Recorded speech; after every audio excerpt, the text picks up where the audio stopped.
Ano po? Ay, ano po? Yung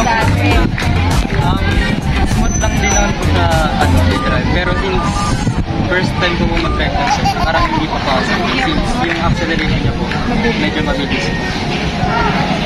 So, ikaw naman sir, ano yung feeling ang kasi? Ay, kasi yung kanina parang medyo kabado kasi ngayong driver ko parang sabi sa sa manual na motor. Hindi, pero okay naman kasi napatakbo niya ng na sakto lang yung kahit gusto pala. So, wala matutong kung ano po yung mga batas sa kalsada. So, ayun, kahit, ito kasi, 45, minimum 50 km per hour, wala po sa vibration. So, ayun. So, alam niyo ba kung magkano ba per dito? Magkano? 35. O, siya, bumili mo 35 kayo daw.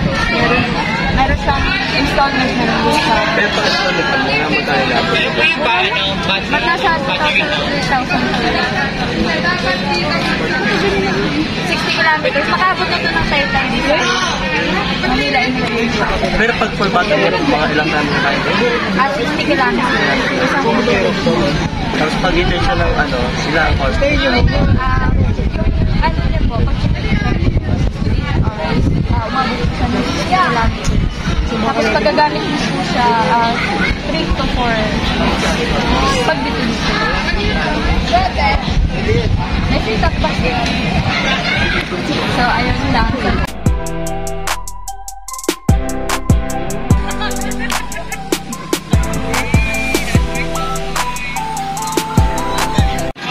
So, yun nga, na nakailang pinted ka rin dito. Kamusta rin yung experience? So, ang speed niya, drive, tapos konting, Kasi yun kasi mabilis siya. ang bilis. Tapos pag binitaw mo siya, diba, isang mabilis. Tapos parang pag binitaw mo siya, yung haba Kasi yung power niya. So, may experience ko kayo tsaka sa motor. sa motor. So, ano yung pinakaiba nila sa motor? Hindi mo na-respond sa motor. Yung sa iba, sobrang gano'n.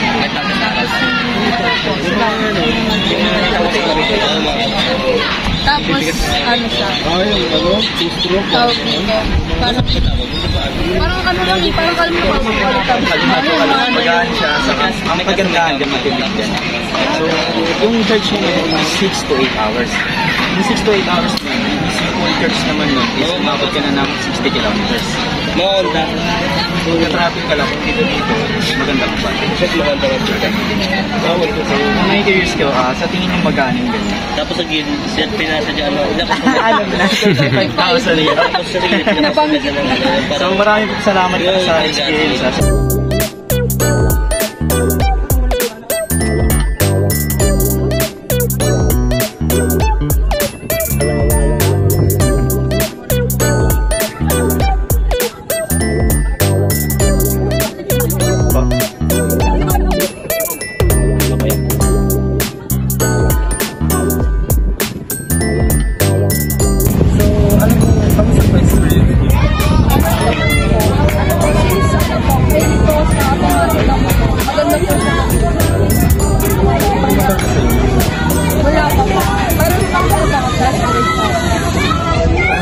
Test drive ka na dati pa?